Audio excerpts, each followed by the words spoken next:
Hi, I'm Jitesh, founder of Nexon APM. Today, we'll go through the Nexon modules, the first one being configuration data. Once you log in, you land on this page and you'll see two sections, dashboard and configuration. This dashboard section provides you with an automated pre-built charts that gets developed once the data is being filled and when you build your maintenance strategies.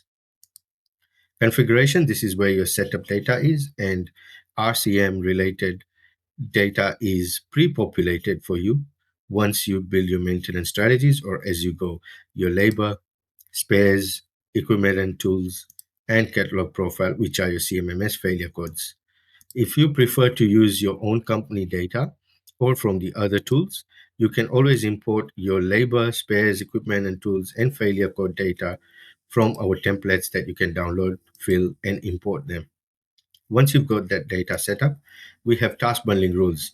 This is where thousands of your maintenance tasks are grouped and or bundled in a standardized and consistent manner to provide you with an automated maintenance plans, items, and task list later on.